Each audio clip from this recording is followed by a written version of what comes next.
Bonjour et bienvenue à toutes et à tous. Donc, ce webinaire vous est présenté aujourd'hui par Kios. Donc, je précise que ce webinaire sera enregistré, ce qui nous permettra ensuite de vous renvoyer donc, la rediffusion. Donc, nous avons comme mission chez Kios de rendre l'utilisation de l'informatique la plus simple, la plus adaptée, la plus sécurisée possible, pardon. Donc, nous sommes implantés depuis novembre 2022 et nous proposons une expertise dans les domaines de la sécurité, des réseaux et des services managés. 2002, pardon, j'ai fourché. Effectivement, ça fait plus de 20 ans que nous existons.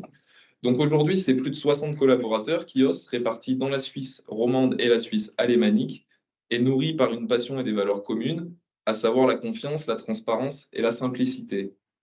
Donc les deux intervenants aujourd'hui, comme vous pouvez les voir, qui attendent sagement, sont tout d'abord Charles Badjak-Sézian, donc qui a été CISO 7 ans à l'aéroport de Genève. Il est aujourd'hui consultant en sécurité chez Kios, avec un focus tout particulier sur la sensibilisation à travers des ateliers physiques notamment, qui sont proposés sous forme de workshop. Et le deuxième intervenant sera Adrien Sublet, qui lui est leader des services managés chez nous et qui est orienté sur la partie digitale de la sensibilisation. Voilà, donc lui, il a pour mission d'offrir de la sensibilisation en tant que service. Il reviendra plus largement sur cette partie. Donc, avant de laisser la parole à mes collègues, je vous invite à utiliser le canal Q&A que vous pouvez voir dans la barre latérale en haut de Teams. Voilà, l'idée, c'est de poser des questions tout au long du webinaire. Et puis, on coupera l'enregistrement à ce moment-là et puis on traitera les questions sur un temps de 10-15 minutes à la fin. Donc, j'en profite évidemment pour vous dire qu'on partagera des sondages tout au long du webinaire. L'idée, c'est de connaître vos avis sur des différents sujets, essayer d'y apporter des réponses et puis ensuite vous proposer évidemment un service qui soit le plus aligné avec vos attentes. Donc, je vous souhaite un très bon webinaire à toutes et à tous et je laisse maintenant la parole à mes collègues. Merci Étienne.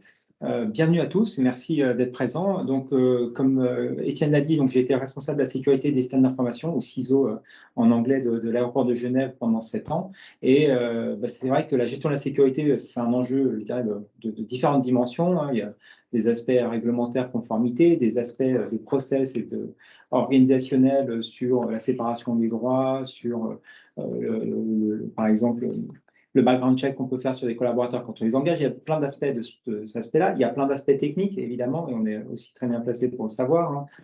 Toutes les composantes techniques et technologiques qu'on met en place pour sécuriser, basiquement, l'antivirus, firewall, filtrage des mails, filtrage de la navigation. Mais finalement, il y a aussi l'aspect humain qui est très important aussi dans la sensibilisation, parce que autant un backup, vous pouvez le réaliser, le planifier, et je vous recommande de le faire, et d'avoir des backups offline, vous pouvez le faire de manière technique, vous pouvez faire du patch management, donc mettre en place les correctifs, vous pouvez suivre, là typiquement on est juste après le patch Tuesday de Microsoft. Même si des nouvelles vulnérabilités, les pirates ont l'habitude de sortir ça juste après qu'on ait fait les patchs, il y a des lots de 0 day qui sortent. Ça, vous pouvez le planifier et le faire. Mais patcher l'esprit des collaborateurs, ça, c'est pas encore possible. Peut-être qu'avec le projet Neuralink d'Elon Musk, on y arrivera un jour. Mais pour le moment, il va falloir du coup mettre en place une forme de patch management de l'esprit des collaborateurs pour dire c'est quoi les nouvelles tendances, c'est quoi les menaces du moment et comment les déceler.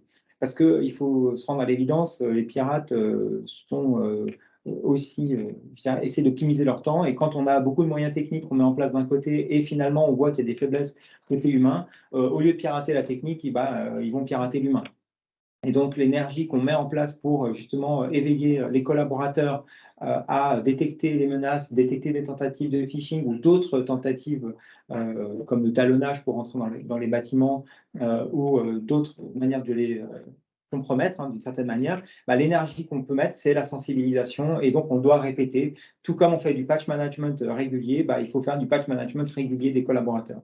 Et donc là, il y a une dimension fondamentale qui rentre en jeu, c'est comment et à quel coût. Parce que autant, et je suis plutôt bien placé pour le savoir parce qu'on anime les sessions tant quand j'étais à l'aéroport qu'aujourd'hui chez Kios, les sessions en présentiel sont fondamentales. Ça permet d'avoir des moments d'échange, de partage d'expériences, de vécu, de choses qu'on ne va pas forcément interagir de manière électronique par mail avec ses collègues ou se vanter qu'on s'est fait pirater ce week-end. Donc, on n'en parle pas trop. Par contre, en présentiel, c'est des choses qu'on fait.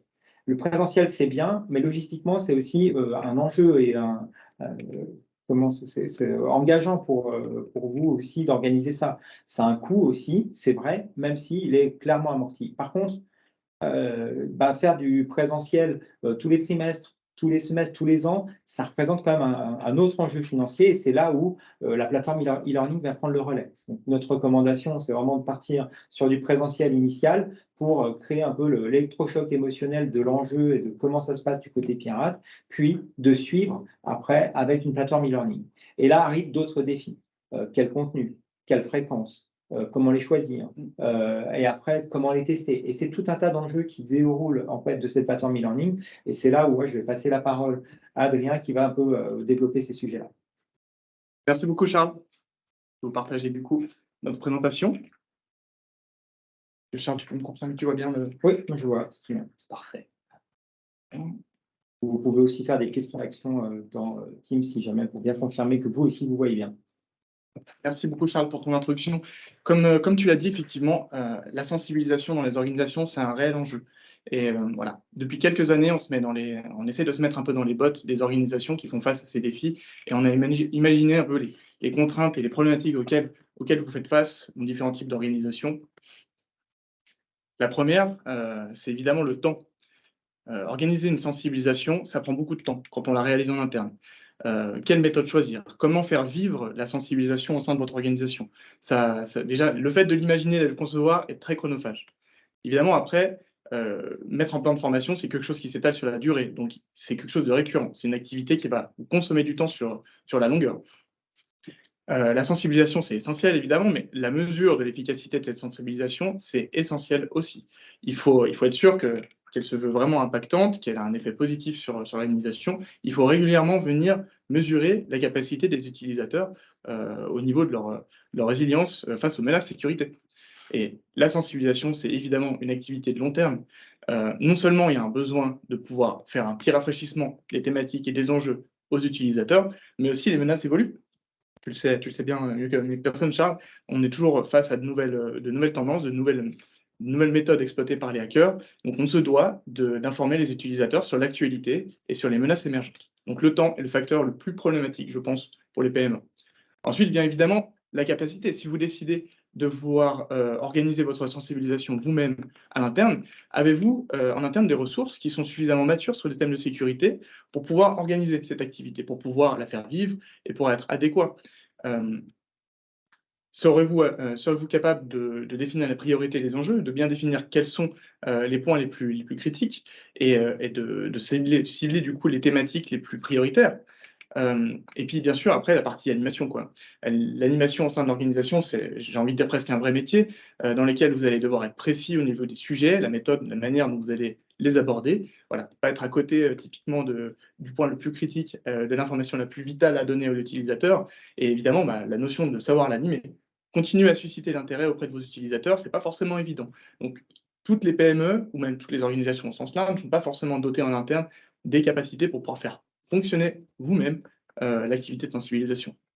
Et le facteur le plus délicat, évidemment, le budget, puisque la sensibilisation s'organise en interne, mais bien souvent, elle s'appuie sur des outils. Typiquement pour la mesure, vous allez avoir potentiellement besoin de réaliser des tests de phishing pour mesurer le niveau de capacité des utilisateurs à réagir ou non face à ces menaces.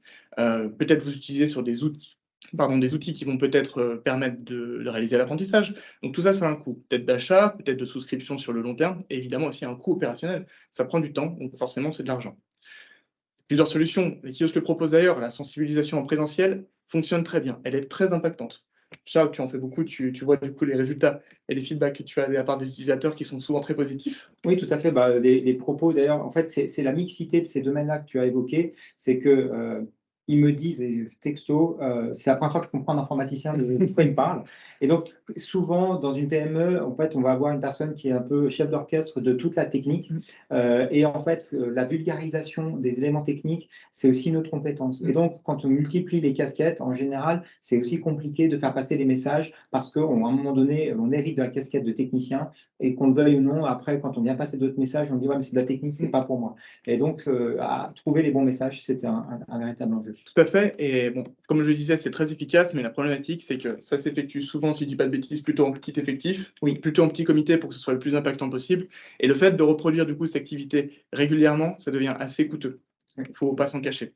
De la même manière, les tests de phishing, c'est la meilleure méthode, on va dire, pour réaliser la mesure, je dirais, de la capacité des utilisateurs. Simplement, customiser un test de phishing avec des besoins précis, ça demande un travail d'étude qui va être souvent plus onéreux. Donc, si vous souhaitez un test de phishing régulier dans la customisation, ça peut également devenir assez coûteux. Surtout si vous souhaitez une fréquence de mesure assez élevée. Évidemment, toutes les PME ne réussissent pas ces conditions, ou alors des fois partiellement. Au-delà de la PME, même les plus grandes organisations, des fois, ne réunissent pas toutes ces conditions. Notre proposition ici s'appelle Kiosk Security Insight, KSI. On le vulgarise souvent sous cet acronyme. Le KSI, c'est une proposition de sensibilisation continuelle qui est proposée directement aux utilisateurs et qui s'adresse à tout type d'organisation, tout type d'industrie. D'ailleurs, dans cette activité, on va retrouver des avocats, des organisations dans le domaine de la santé, de la finance, beaucoup. L'industrie. L'industrie elle-même, effectivement, tu as raison. Ouais, très représentative. Vraiment, l'activité se veut généraliste et adressée à tout type d'organisation.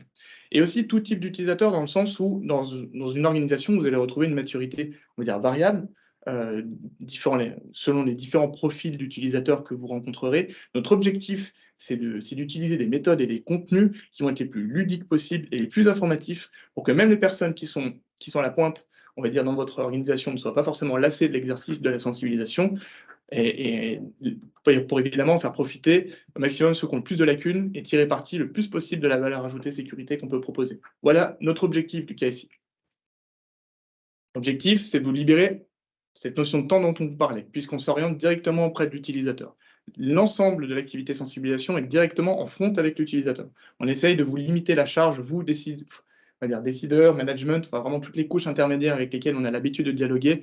On veut le moins possible vous alourdir dans cette tâche de suivi de la sensibilisation, même si des fois on a des interactions, c'est bien normal, notamment pour la transparence des résultats.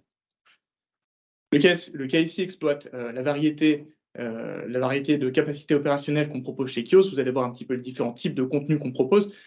Typiquement Charles, qui, vous allez le voir, j'allais dire exploité, mais qui est largement utilisé dans certaines briques, d'autres qui sont plutôt consultants, on va dire plutôt consultants orientés un système pour la configuration, pour la gestion du filtrage des emails, puisque la plateforme va aider la configuration technique. Tu as tout à fait raison. Sur les aspects de phishing dont tu vas parler.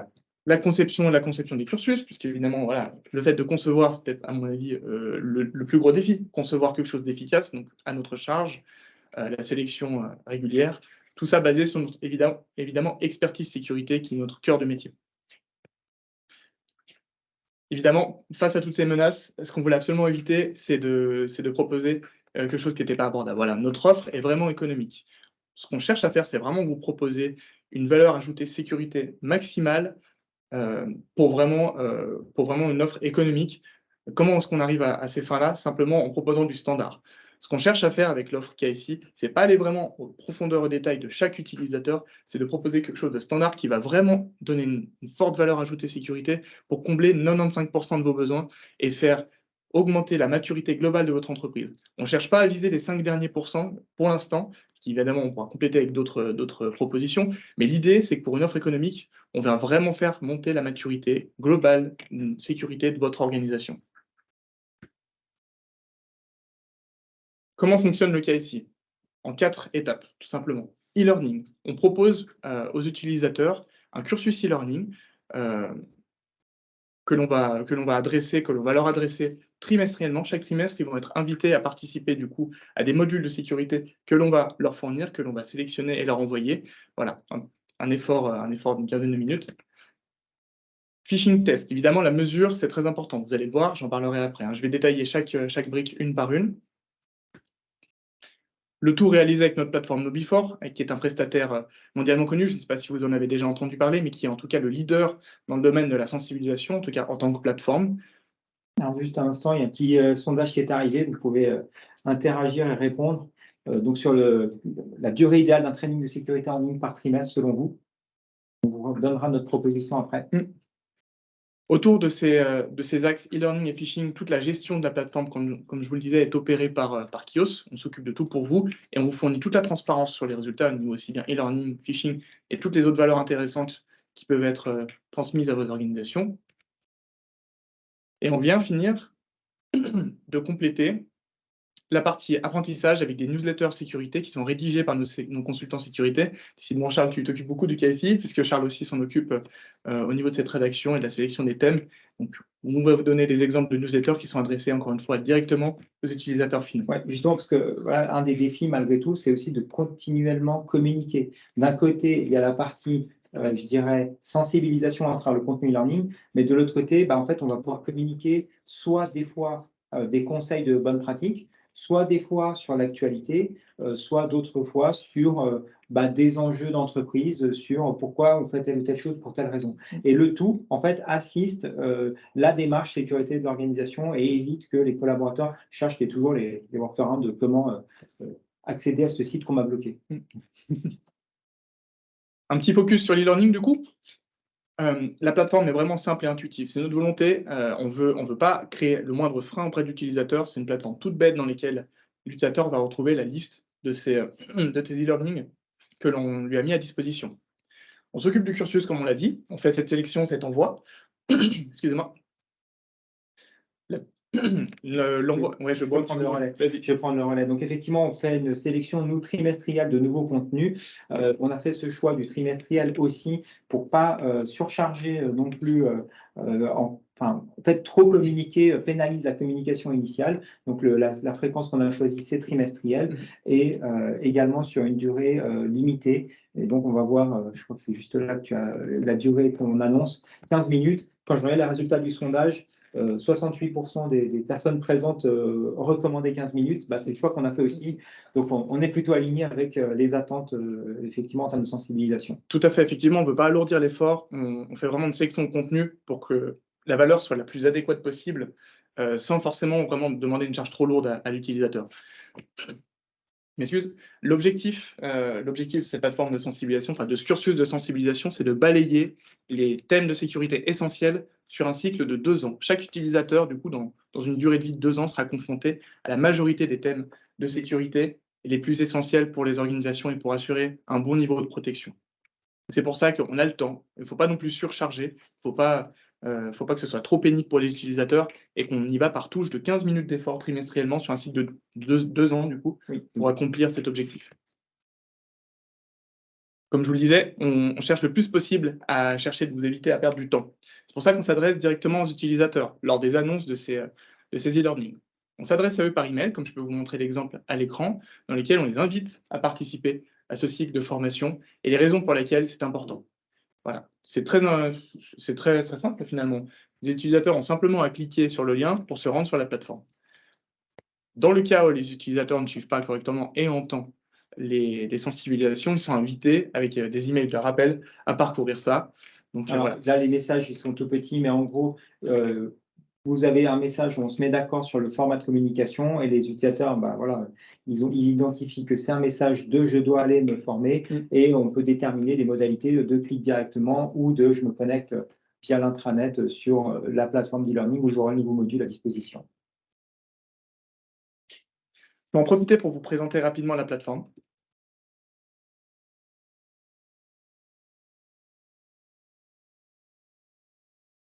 Voilà. Plateforme web, on ne peut plus simple, dans laquelle les utilisateurs, dans leur onglet formation, vont pouvoir retrouver la liste des modules qui leur ont été envoyés. On vous donne du coup une petite sélection des différents modules qu'on a pu envoyer sur les derniers trimestres aux utilisateurs. La sélection de modules est très variée. La thématique, les thématiques sont variées parce qu'on s'occupe de balayer vraiment les différents points de sécurité qui sont importants, mais aussi le type de contenu est très varié. Je vais vous donner par exemple une petite simulation de ce module-là. Malheureusement, je ne peux pas vous faire profiter du son. Et c'est pour vous donner un petit peu l'esprit. ce qui est intéressant, en fait, et c'est vraiment la force en fait, de la plateforme Nubifor, comme vous pouvez le voir, en tout cas, même si c'est saccadé un petit peu, ce sont des contenus, en tout cas une partie vidéo avec des vrais acteurs qui vont mettre en scène. Et on a, voilà, dans l'exemple ici, des tooltips, ou des fois c'est via l'audio, où on a des explications de ce qui est en train de se passer, et ce qui, du coup, permet de rendre les contenus très immersifs, en fait, pour les collaborateurs qui suivent ces e-learning. Donc, il y a pas mal de contenus comme ça, vidéo et animé, ou des illustrations dans la vie réelle. Et ensuite, c'est ce que Adrien va pouvoir nous montrer aussi, on a des modules un peu plus éducatifs, plus ciblés, avec des explications de texte, des quiz, où on a des interactions qui sont plus détaillées.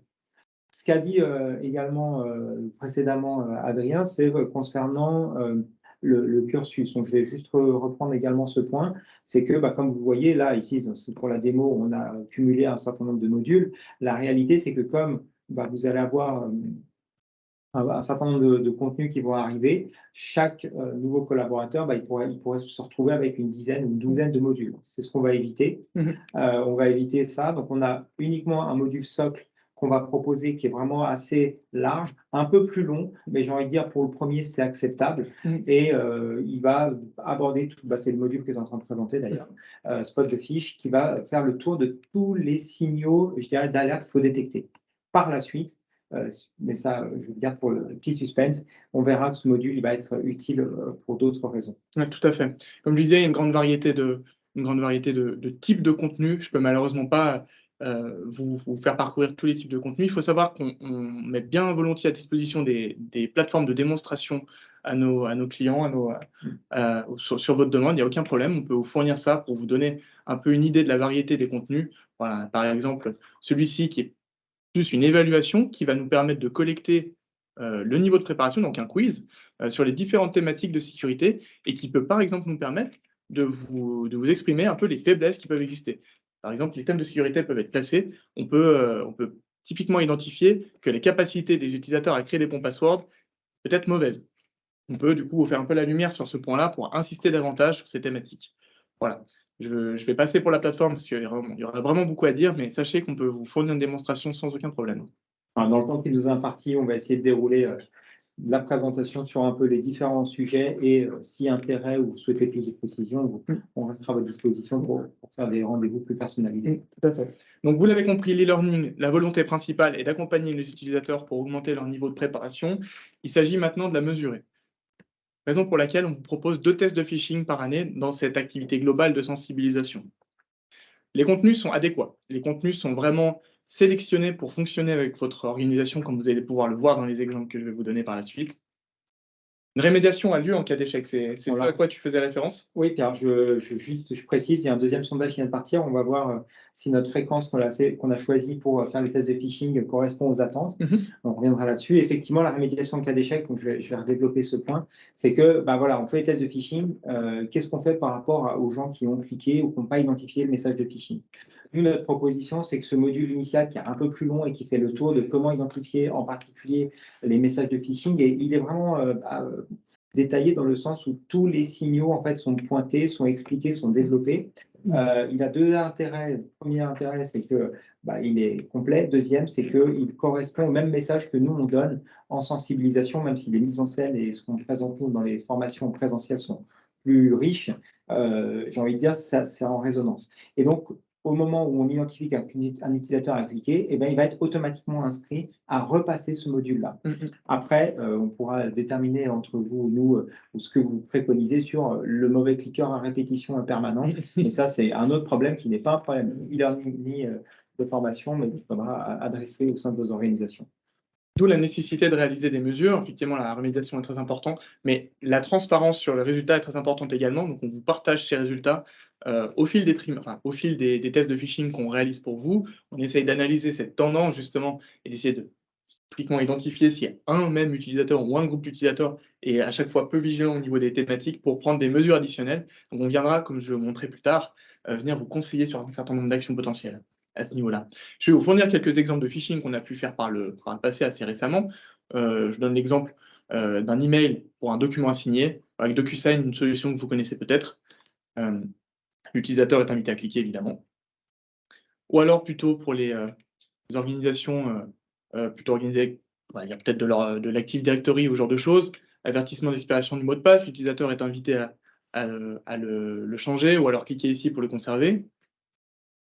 Encore un document de partage de fichiers, mais qu'on va plutôt du coup destiner aux utilisateurs de la solution Teams. Comme je le disais, on va toujours essayer d'ailleurs on va pas essayer, on arrive toujours à proposer des thématiques qui sont vraiment les plus adéquates possibles pour votre organisation. On va pas vous envoyer par exemple une thématique Google si votre messagerie est basée sur plutôt Exchange ou Exchange Online et inversement. Il faut que ce soit cohérent. Encore quelques exemples de phishing qui me permettent de vous montrer les deux niveaux de mesure que l'on réalise dans cette activité-là. Premier niveau de mesure, l'utilisateur reçoit un email. Est-ce qu'il serait capable, est-ce qu'il pourrait aller jusqu'à cliquer sur cet email sans vérifier la légitimité finalement? Donc voilà, ça c'est un premier niveau de mesure. Il faut savoir que le clic est considéré déjà comme un premier niveau d'échec, puisque derrière un clic, on peut avoir typiquement un download avec un fichier malveillant qui peut venir s'exécuter sur le poste. Donc ça peut déjà être dommageable pour l'organisation. Ça, c'est voilà, première mesure d'échec que l'on réalise. Deuxième mesure d'échec, lorsque l'utilisateur va jusqu'à cliquer malheureusement, il sera redirigé sur une page qui simule du coup la page associée à la thématique. Typiquement ici, thématique Office 365, la page de login Microsoft 365 que vous connaissez certainement tous ou du coup en majorité, dans lequel l'utilisateur est invité à fournir son adresse email et son mot de passe. Il faut savoir que peu importe ce que l'utilisateur va fournir ici, rien n'est enregistré. Il faut être totalement transparent à ce niveau-là. Il n'y a aucun enregistrement de données. Par contre, l'enregistrement du fait si l'utilisateur a oui ou non transmis une donnée, ça c'est réalisé. Donc là, ici, il y a un point quand même à relever. Donc, il y a plusieurs choses. Donc là, comme on est dans une plateforme gérée qui s'appelle KnoBe4, on peut associer d'une part le plan de formation au test de phishing. Donc ça, c'est aussi du temps gagné de réconciliation quand on fait des tests de phishing indépendants. Deuxième aspect également, c'est on ne va pas pouvoir tester si le mot de passe qui a été saisi est le bon. Là, effectivement, c'est un aspect contractuel. KnoBe4 s'engage à ne pas collecter les mots de passe qui sont saisis ou les données qui sont saisies. Je vous recommande quand même, par pratique, si vous avez donné les gens ont été identifiés comme ayant fourni des données, de les inviter à changer leur mot de passe. Donc ça, c'est. Ils auraient pu le faire ailleurs. Parce que potentiellement, on ne sait pas s'ils l'ont fait ailleurs, effectivement. Et donc voilà, ici, vous avez la capacité qui est native de pouvoir envoyer ces campagnes-là, et c'est nous qui le gérons pour vous. Alors, je vois dans les résultats, il y a quand même une bataille entre une fois par mois, une fois par trimestre et 2 fois par an, donc 1 fois par semestre.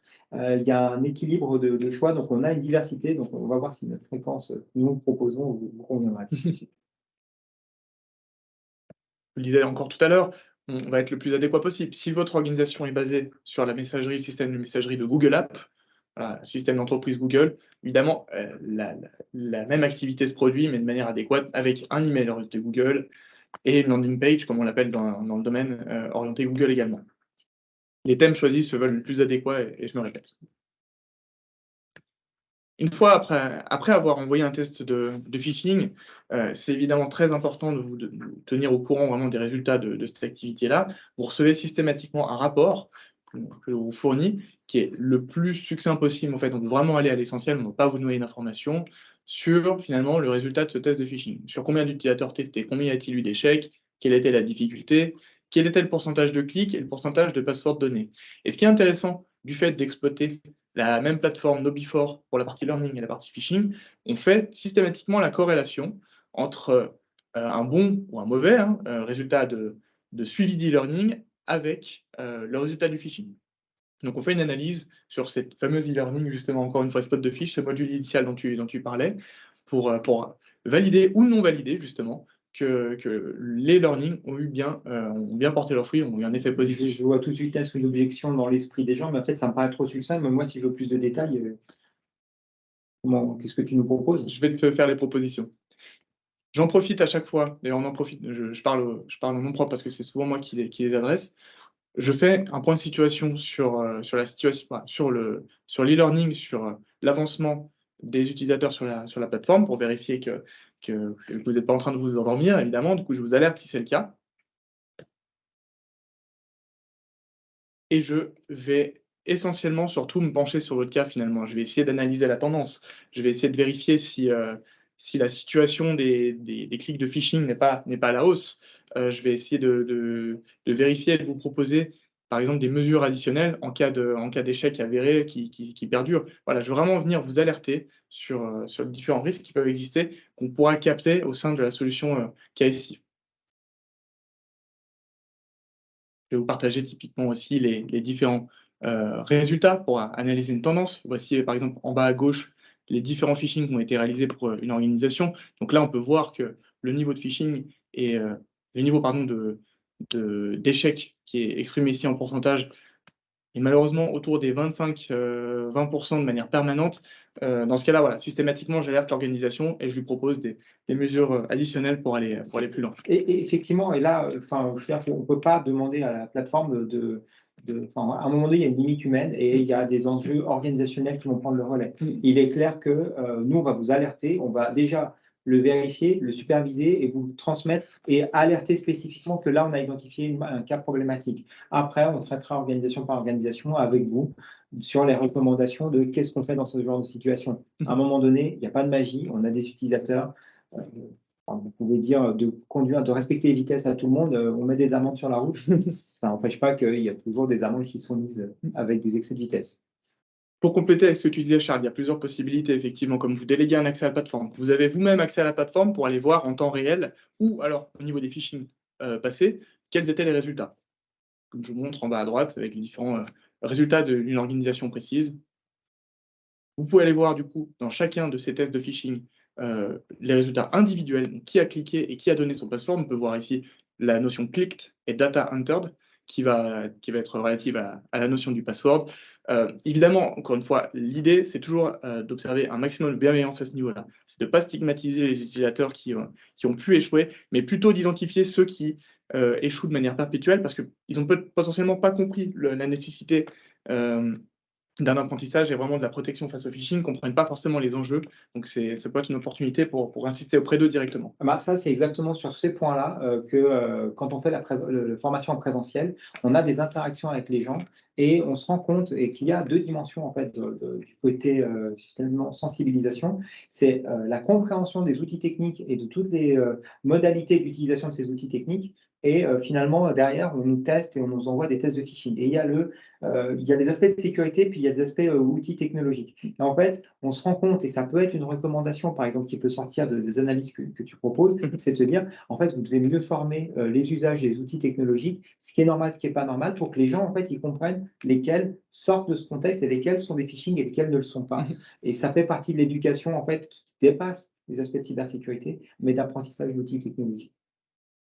Pour finaliser avec l'accès délégué à la plateforme, vous pouvez aller voir jusqu'au niveau de l'e-learning, voir individuellement qui ne suit pas. Donc, comme je vous le disais, des reminders sont envoyés automatiquement à ceux qui ne suivraient pas leur sensibilisation. Bon, des fois, on a malheureusement des réfractaires. Vous aurez malgré tout la possibilité de voir qui sont les mauvais élèves et pouvoir les relancer manuellement, quitte à leur réexpliquer quelle est l'importance pour votre organisation de vraiment suivre davantage la sensibilisation. Finalement, si vous souhaitez vraiment avoir un niveau de détail plus élevé, on a aussi la possibilité de vous envoyer des rapports automatisés sur les thèmes d'e-learning et le phishing. Voilà, depuis la plateforme qui est adressée directement. Les rapports dont je vous parlais précédemment sont plutôt des rapports customisés dans lesquels on va vraiment faire votre cas, on va vraiment prendre en compte votre cas pour vous donner des conseils et des marches à suivre, si c'est nécessaire. Au niveau de la gestion de la solution, KnowBe4 est directement opéré et intégré par Kios jusqu'au support, évidemment. Si vous avez des utilisateurs qui ont des problématiques pour se connecter ou utiliser correctement leurs outils de sensibilisation, vous pouvez nous contacter, ça fait directement partie de notre offre. KnowBe4 s'intègre directement avec la majorité des outils d'entreprise, qui permet justement une facilité pour les utilisateurs à se connecter, avec ce qu'on appelle du SSO, Single Sign-On, qui signifie tout simplement que vous utilisez déjà votre identité d'entreprise, comme Active Directory ou Azure Active Directory si vous êtes dans le cloud, à vous connecter. Vous utilisez ces comptes-là pour passer sur KnowBe4, ce qui simplifie vraiment les accès. Vous avez un seul mot de passe à gérer. Et si vous avez des mécanismes de protection comme du MFA, multifactor appliqué, il s'applique également sur KnowBe4. L'ajout des nouveaux utilisateurs est également automatisé, c'est vraiment simplifié. L'idée, c'est que vous ne soyez pas tout le temps à devoir penser dans vos process d'onboarding, tiens, un nouveau collaborateur arrive, est-ce que vous pouvez le mettre dans KnowBe4? On s'en occupe pour vous et on coordonne ça avec votre gestion IT existante, soit en interne, soit avec d'autres prestataires externes avec lesquels on se coordonne pour réaliser cet onboarding automatisé pour qu'on n'ait pas besoin de s'en occuper. un nouveau sondage. Donc là, l'aspect non négligeable, ce qu'on a évoqué tout à l'heure, c'est il y a la partie e-learning, donc un peu conseil spécifique, cybersécurité, mais il y a le côté newsletter où on va pouvoir faire de l'actualité cybersécurité ou des tooltips ou des conseils spécifiques. Donc, est-ce que vous envoyez, soit si vous avez un intranet, des communications, voilà la tendance du moment. On a eu par exemple la tendance qui va être omniprésente sur l'intelligence artificielle. On a des problématiques sur la gestionnaire de mots de passe. On a des problématiques à tous les niveaux. Est-ce que vous communiquez dans vos organisations et à quelle fréquence? Parce que c'est quelque chose nous, on intègre dans le cas ici aussi. D'autres options sont disponibles dans KnowBe4, plutôt dans un aspect pratique qui peut peut-être vous intéresser. On va parcourir vite, mais évidemment, on aura la possibilité de vous détailler ça ultérieurement. Ça peut être peut-être utile pour l'ensemble des organisations. Par exemple, la formation interne de l'entreprise. Vous pouvez vous-même enregistrer vos propres contenus et les publier dans KnowBe4. On peut le faire pour vous. Typiquement, on l'a fait chez Kios, comme je peux vous le montrer en ce moment à l'écran. Voilà, on a un taux d'accueil assez exceptionnel chez Kios, toujours des nouveaux collaborateurs. Donc voilà, au bout d'un moment, on a fini par industrialiser la formation et faire des records et les pousser dans KnowBe4. Comme une personne arrive chez nous, il n'a plus qu'à, entre guillemets, se connecter à KnowBe4 pour parcourir les différentes thématiques, et aussi celles d'entreprise, au-delà de la sécurité, du coup. D'autres usages possibles, par exemple la signature de documents. C'est possible de pousser un document dans KnowBe4 pour demander aux collaborateurs de le signer. Ça peut être pratique pour un règlement du personnel, mais aussi des NDA ou tout type de documents que vous avez besoin de faire valider à vos collaborateurs. Voilà. Et ça, c'est une fonctionnalité vraiment importante, typiquement quand d'un coup on se dit, bah, tiens, il y a des aspects de sécurité que j'aimerais changer dans les clauses contractuelles du contrat de travail. Mais en fait, ici, on a une plateforme qui va du coup être capable de centraliser et de gérer la validation que j'ai fait ça. Bon, après, je sais que là, au niveau du timing, on commence à être serré. Ouais, on va essayer d'avancer un peu pour pouvoir répondre aux questions qui nous ont été posées. D'autres types de contenus sont disponibles dans KnowBe4 au-delà de la sécurité, dans un module appelé Compliance, des modules qui sont plutôt orientés gouvernance entreprise. Ça peut peut-être être intéressant pour les organisations, typiquement pour les sensibiliser à la nouveauté de la RGPD, le règlement européen sur la protection des données, ou le Federal Act suisse. Il faut savoir que des modules sont aussi développés pour chaque pays, et y compris la Suisse, ce qui peut être intéressant selon votre industrie pour informer vos collaborateurs à ce niveau-là. Voilà. Après, ça va vraiment sur des autres thématiques, les conflits d'intérêts, la corruption, tout un tas de thématiques disponibles. Il y a plus de 300 modules. Donc voilà, on réaliserait pour vous, enfin vous réalisez votre sélection et on le pousse pour vous, à vos utilisateurs, c'est tout à fait possible. Pour finir, la sensibilisation aujourd'hui s'articule, comme je vous le dis, autour de l'e-learning, le phishing, et on aime bien compléter tout ça avec des newsletters sécurité qui sont rédigés en interne par nos consultants sécurité. On envoie ça trimestriellement, à peu près au même moment que l'envoi de l'e-learning. Ça va vraiment compléter et apporter une valeur ajoutée supplémentaire sur les e-learning. On les veut à chaque fois, j'allais presque dire récréatifs, mais plutôt ludiques, vraiment sympa à lire, c'est l'objectif. On ne veut pas que ce soit vraiment trop formel, on veut que ce soit cool, que ce soit sympa et agréable pour l'utilisateur, tout en étant informatif. Bien souvent, on fait le lien avec l'actualité dans ces thématiques. D'un exemple, en plein Covid, pendant le premier confinement, on a vraiment insisté sur les risques émergents en relation avec le télétravail. Tout le monde a surexploité le télétravail comme jamais on l'avait fait avant. Du jour au lendemain, des nouvelles menaces sont arrivées. Il a bien fallu sensibiliser. Et donc, on a utilisé ce support de newsletter qu'on envoie trimestriellement. Donc, on a fait une news typiquement focus sur ce thème-là. Je vous donne quelques exemples de thématiques. Je ne pourrais absolument pas la parcourir en détail avec vous, mais finalement, si vous voulez en savoir un peu plus à ce niveau-là, on peut vous les envoyer sans problème. Donc, vous avez juste à nous solliciter et je vous les fais parvenir. Allez, je fais un petit cadeau à ceux qui sont présents, même si c'est enregistré.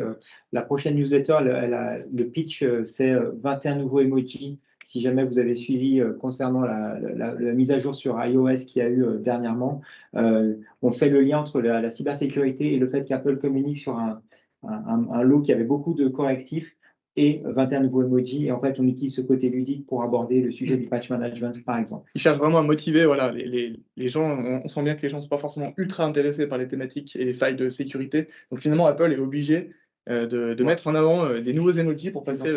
Voilà, mais je ne veux pas trop en dire. Voilà quelques thèmes. La validation des identités, typiquement. Comment être sûr qu'on s'adresse bien à la personne qu'elle prétend être sur Internet? C'est très important. Les vulnérabilités informatiques, on en entend tout le temps parler, mais finalement, qu'est-ce que c'est? Comment ça peut être exploité? Et qu'est-ce qu'on peut faire face à ça? On informe les utilisateurs à ce niveau-là. D'autres thématiques comme, évidemment, je vous le disais, en lien avec l'actualité, on ne fait que parler d'intelligence artificielle, vous le savez bien, et voilà, c'est quasiment omniprésent. Donc, qu'est-ce que l'intelligence artificielle va aussi apporter en termes de risque, malheureusement. Donc, comment s'en prémunir? Et finalement, du côté un peu plus sympa, de temps en temps, on va vraiment plus se focaliser sur quelque chose de ludique. Et finalement, qui sont les hackers? On en parle tout le temps, on a une image avec le mec avec sa capuche qui est Pas finalement tant que ça, des capuches. pas tant que ça finalement. Et c'est ce qu'on vient de démontrer dans ces newsletters. Donc, on les veut vraiment faciles à lire et sympas pour les utilisateurs, tout en fournissant de la valeur. Et ces contenus, vous pouvez du coup les réutiliser, alors soit les garder, selon la taille de l'organisation, vous avez ou pas un intranet, donc soit vous les gardez au format de mail qui est envoyé aux collaborateurs, soit vous les réutilisez pour les republier dans un espace sécurité interne à votre intranet, par exemple. Et puis finalement, bah, voilà, pour parler de cette proposition Kiosk Security Insight qui va reprendre les mesures d'apprentissage et de contrôle des résultats de phishing et proposer un budget d'environ 100 francs par utilisateur par année. Donc avec un prix dégressif évidemment, puisqu'on mutualise un peu les opérations dans les plus grandes organisations. Donc voilà les tranches de budget que l'on vous propose par utilisateur par année, avec un exemple ci-dessous. Une organisation de 60 collaborateurs sera logée plutôt sur un tarif à 90 francs et bénéficiera de cette prestation au prix de 5 400 francs par année. Pour rappel des prestations, on s'occupe de tout évidemment, de la sensibilisation, de la conception de support et d'onboarding, mais vraiment aussi de la vie sur le long terme de cette activité qui se veut perpétuelle, hein. Je le rappelle, 4 sessions d'e-learning par trimestre, bah, du coup, une par Avec la trimestre. sélection faite par nos choix et du coup diffusée sur votre plateforme. 2 tests de phishing pour la mesure, avec à chaque occasion de ce test de phishing, un rapport et toute la transparence sur la situation globale de votre sensibilisation qui est réalisée. J'aimerais rajouter un point là-dessus, puisque on a vu qu'il y avait des écarts de souhait en fait en termes de phishing. Là, en fait, la même plateforme peut être utilisée, mais alors là, du coup, en spécifique additionnel, de faire d'autres tests de phishing. Donc, ceux qui le souhaitent. Ça, c'est l'offre packagée qui est effectivement dans les tarifications présentées. Mais si vous souhaitez faire des modules de phishing supplémentaires, la même plateforme peut être utilisée pour en faire d'autres. Et là-dessus, alors soit vous souhaitez être autonome, vous êtes formé à le faire. Techniquement, c'est envisageable, ce sera logistiquement, on devra s'organiser entre ce que nous gérons et ce que vous gérez, et surtout sur la cohérence dans la durée. Et puis, mais c'est en tout cas possible. Pour finir, de tests de phishing, le rapport sur les mesures correctives, je vous le disais, à l'occasion de chaque phishing, je vous envoie un rapport, mais c'est surtout une analyse de votre cas dans lequel on va vraiment venir vous proposer des mesures si c'est nécessaire. Voilà, on va venir vous alerter, vous sensibiliser sur une situation potentiellement à risque dans le cadre de la sensibilisation globale. Et puis, je le disais à l'instant, les newsletters qu'on vous envoie pour donner un peu ce côté un peu plus rafraîchissant aussi à l'e-learning. Voilà, l'utilisateur va lire son email dès qu'il aura le temps. Je le disais au tout début de la présentation, comment est-ce qu'on arrive à faire ça? C'est parce qu'on vise tout simplement quelque chose de standard. On vise à fournir une valeur ajoutée sécurité immédiate, quelque chose qui convient à la majorité des organisations, plutôt qu'aller vraiment au détail. Et c'est ce qui nous permet de vous proposer cet apprentissage à ce tarif-là. Ouais. Pour donner un titre de comparaison, selon une customisation, si vous venez solliciter un phishing dans la majorité des entreprises de sécurité, selon le niveau de customisation, pour un seul phishing, le budget serait plutôt situé entre 3 000, 5 000. Ça va dépendre Quelque chose comme ça. du niveau de sophistication et de niveau d'information partagée sur s'il y a une collecte autonome ou pas de mail. On va essayer au niveau timing, on va déborder un tout petit peu, donc on va essayer de répondre à ces quelques questions. Merci déjà pour voilà, la majorité qui est restée pendant toute cette session. Je vais répondre peut-être avant la fin même de l'enregistrement à une question toute simple qui est est-ce que les contenus sont en anglais? Je l'ai vu passer. En fait, les contenus sont multilingues. C'est-à-dire que nous, on s'assure que les contenus existent en français, allemand, anglais et italien. Ils sont en fait automatiquement, donc pas sous-titrés, mais normalement la plupart du temps même doublés. Et dans tous les cas, tous les contenus qu'on met à disposition sont au minimum sous-titrés dans toutes les langues. Et même l'ensemble finalement des interactions qu'on a avec les utilisateurs, quand ils vont recevoir leur email les invitant à pratiquer justement cet e-learning, on s'adresse à eux dans la langue de votre choix. Bien souvent anglais, allemand ou français. Et idem pour les phishing. Tout à fait, bien sûr, les phishing sont envoyés dans la bonne langue. Voilà, donc ça, c'est une des questions plus généralistes à laquelle je pouvais déjà répondre. Donc ça, c'est des questions. Je vais pas prise dans l'ordre. Par contre, je vais dans l'ordre. Donc là, dans quelle langue sont rédigées les newsletters? Elles sont rédigées, en fait, dans les 3 langues. Effectivement, nous, en interne, du coup, on s'occupe des traductions et on diffuse ça en français, en anglais et en allemand. Par contre, pas en italien. Et on aura la capacité de le faire si demain on avait une volonté. Voilà, donc ça, c'est Je me permets de te couper très rapidement, Charles, juste pour dire que je vais arrêter l'enregistrement ici. Donc, n'hésitez pas à continuer à poser vos questions, mais ils vont y répondre.